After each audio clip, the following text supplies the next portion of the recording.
हरे कृष्णा। आज से हम लोग, प्रभु जी म्यूट कर लीजिए अपना। आज से हम लोग अपना पांचवा टॉपिक, अभी तक हम लोगों ने चार टॉपिक डिस्कस किए थे। गॉड, वेदास, सोल और रीइंकार्नेशन। आज से हम लोग अपना पांचवा टॉपिक शुरू करने जा रहे हैं, कर्मा। ये बहुत ही महत्वपूर्ण टॉपिक है, क्योंकि जो भगवत गीता के जो पांच टॉपिक हैं, ईश्वर, प्रकृति, काल, कर्म और जीव, ये पांच टॉपिक श्रीमद् भगवत गीता में है। और कर्म बहुत ही स्पेशल इसलिए है क्योंकि जो गीता के जो पांच टॉपिक हैं, ईश्वर, प्रकृति, जीव और काल, ये चारों शाश्वत है। पर जो कर्म है वो शाश्वत नहीं। गीता में जो पांच टॉपिक है उसमें चार टॉपिक शाश्वत है, पर कर्म शाश्वत नहीं। तो तो हम लोग कर्म के अंदर क्या देखने वाले हैं, तो मैं एक बार पढ़ दे रहा हूँ। हम लोग देखेंगे व्हाट इज कर्मा, कर्म क्या है, कर्म बंधन से कैसे मुक्त हो सकते हैं, क्या क्या तरीके हैं। फिर मोरल कोड्स ऑफ लाइफ, मतलब कर्मों के बंधन से छूटने के लिए क्या नियमों का पालन करना होता है, ये देखेंगे। हरि नाम की महिमा देखेंगे। और जो गीता में एक बहुत फेमस श्लोक है, कर्मण्यवाधिकारस्ते माँ फलेषु कदाचना। लोग इसको गलत इंटरप्रेट करते हैं। लोग कहते हैं कर्म ही पूजा है, कर्म करो, ये करो, वो करो, फलाना ढमाका। तो ये सब जो मिसअंडरस्टैंडिंग है, इसको भी हम लोग क्लियर करेंगे। तो आज हमारा कर्म का ओवरव्यू है, और आज हम लोग देखेंगे कि व्हाट इज कर्म, कर्म है क्या, इसको आज समझने का प्रयास करेंगे। ठीक है, लेट्स स्टार्ट। देखिए, जो वेस्टर्न वर्ल्ड है, जो पाश्चात्य देश है, वहां पे कर्म टर्म बहुत फेमस है, बहुत पॉपुलर है। क्यों पॉपुलर है? क्योंकि अगर कभी भी, जैसे इंडिया में ले लीजिए, अगर कहीं भी कुछ तबाही आती है या कोई अनहोनी होती है, तो जनरली लोग यही बोलते हैं कि अच्छा, कर्मों का फल रहा होगा, या ये मेरे कर्म ही है जिसकी वजह से मैं दुख भोग रहा हूँ। अगर इंडिया में कोई पढ़ा लिखा ना भी होना, अगर कोई पुराने जमाने का अगर आपको कोई बूढ़ा मिल जाए और उसको कोई तकलीफ वगैरह, उससे पूछे कि अरे आप कैसे हैं, क्या है, तो ठीक है, अब तो शरीर चल ही रहा है, जो कर्म थे मैंने उसको भोग ही लिया है। तो उसको कर्म के बारे में पता है कि कर्म क्या चीज है। लेकिन जो वेस्टर्न वर्ल्ड है, वहां पे कर्म के बारे में लोग कोई जानते ही नहीं। तो आजकल लोग जानने का प्रयास कर रहे हैं what is law of Karma. क्योंकि चक्कर क्या है ना, जो मॉडर्न फिलोसफर्स हैं, जो मॉडर्न थिंकर्स हैं, वो जिंदगी को साइंस से इंटरप्रेट करते हैं। जो आजकल के साइंटिस्ट हैं, फिलोसोफर हैं, मॉडर्न आइडियोलॉजी के जो लोग हैं, वो जीवन को साइंस से देखते हैं। और तभी वो जिंदगी के सारे प्रश्नों के उत्तर नहीं दे पाते। अगर आप साइंस से ही पूरे जीवन को समझेंगे, लाइफ के फिनोमेनन को समझेंगे, तो आप कहीं ना कहीं अटकेंगे जरूर। और क्या अटकते हैं वो लोग? साइंस से कोई भी ये प्रूफ नहीं कर सकता कि कोई व्यक्ति अमीर घर में पैदा होता है और कोई व्यक्ति गरीब घर में पैदा होता है। ऐसा क्यों? हर स्टूडेंट्स को सेम मार्क्स नहीं आते, जबकि ब्रेन तो हर स्टूडेंट के उसमें है। जो स्कल है, हमारा स्कल के अंदर तो सबके स्टूडेंट्स के अंदर ब्रेन है। तो सबको एक जैसे मार्क्स क्यों नहीं आते? कोई बहुत ब्यूटीफुल है तो कोई बहुत अगली है। ऐसा क्यों? या किसी व्यक्ति ने कोई बुरा कर्म नहीं किया इस जन्म में, फिर भी उसको बहुत दुख मिलते हैं। ऐसा क्यों? और कोई व्यक्ति बहुत पाप कर रहा है, फिर भी बहुत खुश है भौतिक रूप से। ऐसा क्यों? तो ऐसे क्यों क्यों क्यों क्यों आप बढ़ा सकते हैं। लेकिन जो मॉडर्न फिलोसोफर्स हैं, मॉडर्न थिंकर्स हैं, उनके पास इस प्रश्न का उत्तर इसलिए नहीं होता क्योंकि साइंस में इस प्रश्न का उत्तर है ही नहीं।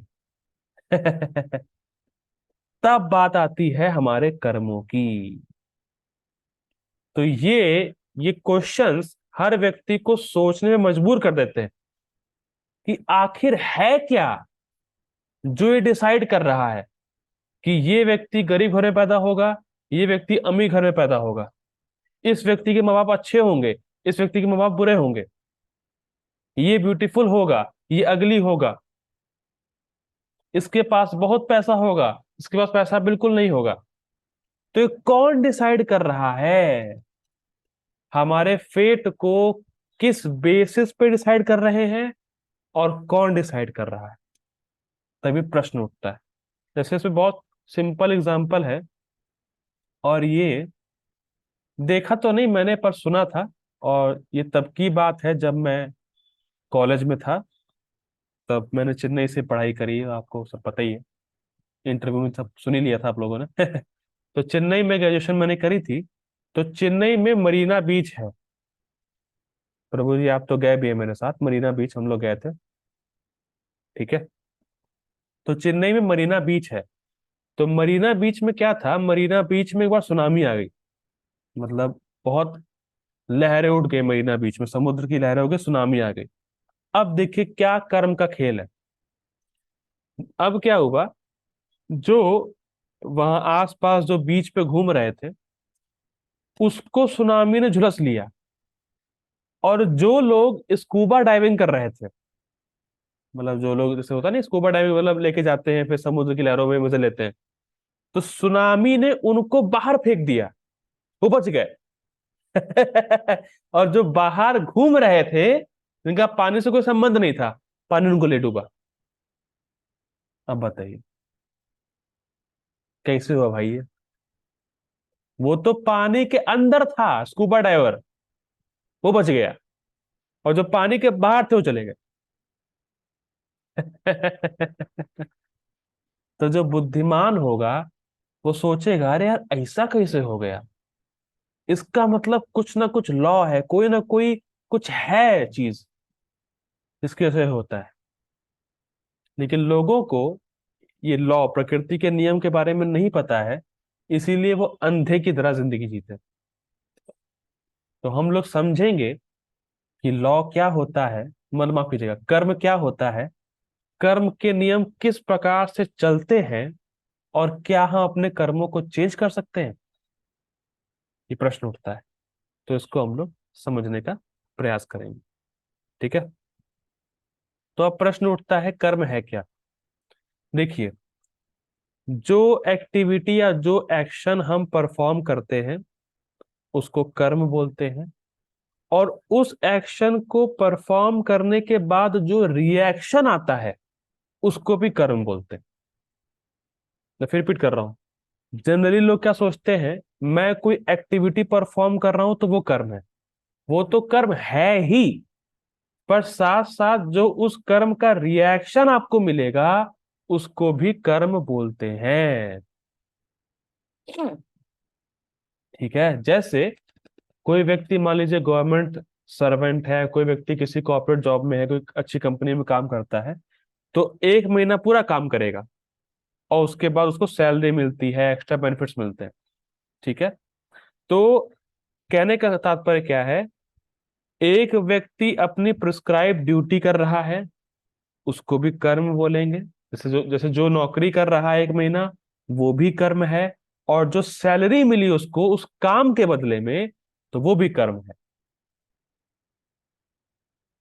ठीक है। केवल एक्शन परफॉर्म करना ही कर्म नहीं है, उसके साथ जुड़ा हुआ रिएक्शन भी कर्म है। ठीक। अब भगवत गीता के 4.17 में कृष्ण तीन प्रकार के एक्शन और उसके रिएक्शन को बताते हैं। 4.17 गीता, कर्मणो हि अपि बोद्धव्यम, बोद्धव्यम च विकर्मणः, अकर्मणश्च बोध्यम वम, गहना कर्मणो गति ही। इसमें देखिए कितनी बार आया है बोद्धव्यम बोद्धव्यम बोद्धव्यम। मतलब कृष्ण कह रहे हैं अर्जुन से, भैया समझो समझो समझो। कर्मणो ही अपि बोद्धव्यम, कर्म क्या है इसको समझो। बोद्धव्यम च विकर्मणः, विकर्म क्या है इसको भी समझो। अकर्मणश्च बोध्यव्यम, अकर्म क्या है इसको भी समझो। अच्छा क्यों समझे, इतना क्यों कह रहे हैं समझने के लिए? क्योंकि गहना कर्मणो गति, कर्म की गति बहुत गहन है, इसको समझना बहुत मुश्किल है। इसीलिए तुम ठीक ठीक समझो समझो समझो। ठीक है, इसका ट्रांसलेशन इस प्रकार से है। The intricacies of action are very hard to understand. Therefore, one should know properly what action is, what forbidden action is, and what inaction is.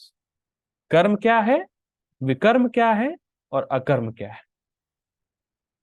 ठीक है, तो जनरली अब क्या है, देखिए अब क्या हो गया, कर्म तो कर्म है।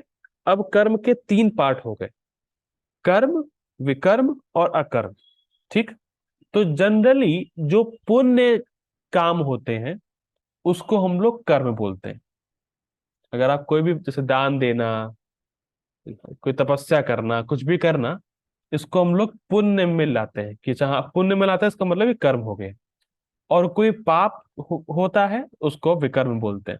ठीक है, और जो कर्म भगवान से जुड़े होते हैं उसको अकर्म बोलते हैं। तो तीन चीजें ध्यान रखिएगा, जो पुण्य काम है उसको कर्म बोलते हैं, जो पाप है, पाप मतलब जो शास्त्र के विरुद्ध है, उसको विकर्म बोलते हैं, और जो भगवान से जुड़े हुए कर्म है, भक्ति, इसको अकर्म बोलते हैं। ठीक है, और कृष्ण कह रहे हैं अर्जुन से, कर्मणा गहना कर्मणो गति ही। जो कर्म बंधन है ना, जो व्यक्ति कर्म में फंस जाता है, जो कर्म का लूप है, वो इतना इंटरमिंगल्ड है। इंटरमिंगल कहने का मतलब क्या है, आप कोई कर्म करेंगे रिएक्शन आएगा, रिएक्शन से फिर कर्म करेंगे फिर रिएक्शन, फिर कर्म करेंगे फिर रिएक्शन, तो उसमें बंध जाएंगे आप। तो इसीलिए इसको समझो। ठीक, अच्छा अब क्या है, अब कोई पूछेगा कि पुण्य और पाप या गुड और बैड ये कौन डिसाइड करेगा। जैसे जैसे मान लीजिए मैंने कोई कर्म किया तो ये पुण्य है, मैंने ये काम किया ये पाप है। जैसे आजकल चल रहा है, क्या चल रहा है, नॉनवेज खाना पाप नहीं है, नॉनवेज खूब उड़ाओ, कंट्रोवर्सी चल जाती है कभी कभी। तो कौन डिसाइड करेगा गुड और बैड क्या है। देखिए प्रभुपाद जी इसको बहुत सिंपल कहते हैं कि भौतिकता के स्तर पर, भौतिक लेवल पर, चाहे कुछ अच्छा हो चाहे बुरा हो, वो दोनों ही बुरा है। अगर आप कुछ बहुत अच्छा भी करेंगे उसको भोगने के लिए आपको संसार में आना पड़ेगा, और कुछ पाप करेंगे तो उसके रिएक्शन के लिए आपको संसार में आना पड़ेगा। तो मटेरियल प्लेन में तो सब ही बुरा है। इसीलिए प्रयास करना चाहिए कि हम भक्ति करें, आध्यात्मिक कर्म करें, अकर्म करें। ठीक है, तो गुड और बैड ये केवल मटेरियल प्लेटफॉर्म पे रहते हैं, और जो अकर्म है वो स्पिरिचुअल प्लेटफॉर्म पे रहता है। हाँ, वेट एंड ड्राई स्टूल ये वही वाला एग्जाम्पल है। ठीक है, लेकिन फिर भी समझाने के लिए, जो शास्त्र के, जो शास्त्र शास्त्र युक्त कर्म है उसको पुण्य बोलते हैं। देखिए शास्त्र युक्त कहने का मतलब है जो कर्म कांड हो गया, जैसे कर्म कांड यज्ञ करना, दान देना, चैरिटी करना, तपस्या करना, सोशल हेल्प करना, ट्रुथफुल रहना, जो शास्त्र युक्त है। देखिए शास्त्र में भी बहुत कुछ है, पर भक्ति परक शास्त्र के अकॉर्डिंग अगर आप चल रहे हैं तो वो अकर्म है। और जो सामाजिक स्तर पर जो शास्त्र की बातें हैं उसको पुण्य बोलते हैं, और उसके विरुद्ध करना वो विकर्म होता है। ठीक है, तो जो अच्छे कर्म है, जो पायस कर्म है, उसमें आता है आपका दान करना, अच्छी वाणी बोलना, स्वार्थ रहित होकर लोगों की सेवा करना, इसको सबको पायस एक्टिविटी बोलते हैं। और इम्पायस एक्टिविटी जो पाप कर्म है, देखिए सिंपल समझिए, कैसे समझेंगे, अगर आप कुछ भी पुण्य कर्म कर रहे हैं तो आपका जो इंटेंशन होगा वो इस प्रकार से होगा कि अच्छा हाँ, शास्त्र में ऐसा लिखा है इसलिए मुझे ऐसा करना है। ये बहुत इंपॉर्टेंट पॉइंट है। अगर कोई भी व्यक्ति पुण्य कर्म कर रहा है तो उसको उसके बैक ऑफ द माइंड ये है कि भाई ये शास्त्र में लिखा है, ये मुझे करने को बोला गया है शास्त्र के द्वारा, तो मुझे करना है। भले उसका कुछ, भले उसको चाहिए, भले कुछ भी हो भौतिक भोग, उसको पता है कि शास्त्र में लिखा है तो मैं करूंगा, ये रहता है। और जो पाप करता है ना, वो क्या करता है, उसका एक अपना बैक ऑफ द माइंड, उसका इंटेंशन सेल्फिश मोटिव रहता है। कि शास्त्र गए भाड़ में, मेरे लिए क्या है? सेल्फिश, झूठ बोलना, लोगों को मारना, अरे मेरी जिह्वा, अरे मुझे नॉनवेज खाना है, मेरी जिह्वा को टेस्ट मिलेगा तो मार उड़ा दो सबको। ये मेंटेलिटी विक्रम की आती, कि शास्त्र की बात ना छोड़ के, शास्त्र की बात ना मान के, बस मुझे मुझे मुझे, मेरे भोग के लिए क्या है, मैं कैसे भोग कर सकूं। I am the master of all I survey, मैं कैसे भोक्ता बन सकूं। ये है पापी व्यक्ति की मेंटेलिटी। और जो पुण्य कर्म करता है उसको ही भौतिक भोग चाहिए, ऐसा नहीं भौतिक भोग नहीं चाहिए, उसको चाहिए पर शास्त्र की बातें मान कर। उसका इंटेंशन ये रहता है कि पहले मैं शास्त्र की बात मानूंगा, फिर जो मुझे मिलेगा मिलेगा अपने भोग के लिए। ये बहुत बड़ा फर्क है। ठीक है।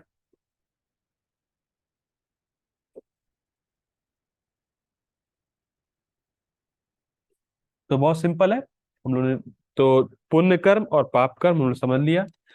अब क्या है, अगर इसको आध्यात्मिक स्तर पे ले जाएं, तो आध्यात्मिक स्तर पर यही है कि जो शास्त्रों के विरुद्ध है वो सब पाप है। अब कोई ये प्रश्न करेगा कि अच्छा, किसी ने अगर शास्त्र पढ़े ही नहीं तो वो कैसे जाने। भाई आप कह रहे हो जो शास्त्र के शास्त्र युक्त है वो अच्छा, जो शास्त्र के विरुद्ध है वो बुरा। ठीक। अब अगर किसी ने शास्त्र ही नहीं पढ़े, उसको कैसे मालूम चलेगा कि शास्त्र युक्त ये है, शास्त्र विरुद्ध ये है? ये कैसे होगा? भाई प्रश्न बनेगा ना। मतलब किसी ने शास्त्र बने, जब शास्त्र पढ़े ही नहीं तो कैसे मालूम चलेगा उसको अच्छा क्या है बुरा क्या है। ठीक है।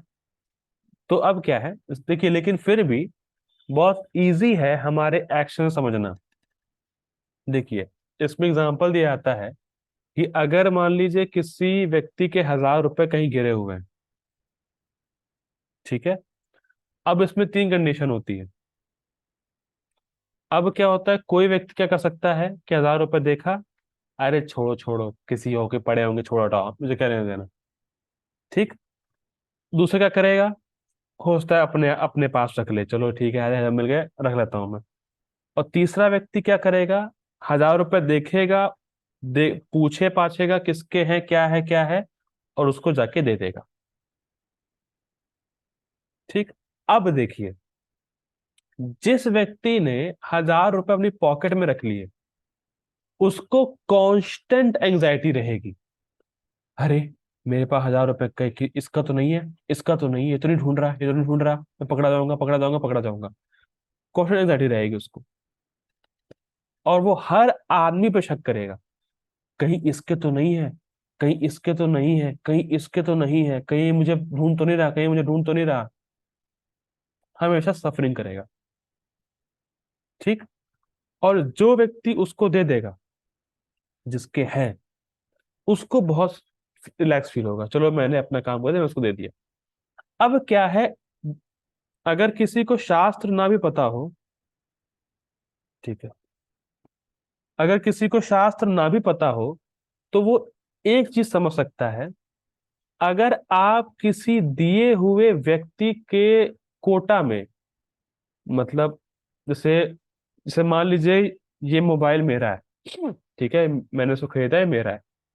अब क्या है, अगर कोई मेरे मोबाइल का मिसयूज करेगा, इसको चोरी करेगा, या जबरदस्ती मुझसे छीन लेगा, तो ये हो गया बुरा काम। ठीक। और अगर ये मोबाइल खो गया, उसने लाके मुझे दे दिया, तो ये हो गया अच्छा काम। सिंपल। अगर आपने किसी दूसरे की चीजों को बिना पूछे इस्तेमाल किया, छीना उससे, ये है पाप। और अगर आपने अपने ही कोटे को इस्तेमाल किया और किसी दूसरे की चीजों को नहीं छीना, सुखपूर्वक रहे, ये हो गया पुण्य, ये अच्छा काम। सिंपल सिंपल डेफिनेशन है। किसी दूसरे दूसरे को हर्ट किया, मानसिक रूप से उसको परेशान किया, कुछ किया, तो ये सब हो गया पाप। और अपना दूसरों की मदद करी, दूसरों का सेल्फलेस सर्विस सर्विस करी दूसरों की, ये हो गया पुण्य। सिंपल। तो फिलहाल इसमें तो बहुत कुछ है। 9 बज गए, टाइम भी बहुत हो गया है। तो हम लोग अब इसको कल देखेंगे। ठीक है। हम लोग कल देखने का प्रयास करेंगे इसको। बहुत कुछ है इसको खत्म करने में, शायद मुझे लगता है 4-5 दिन लग जाएंगे। आज क्लास भी लेट शुरू हुई है। ठीक है। हरे कृष्णा, शिल प्रभुपाद की जय। कल मिलते हैं। हरि बोल।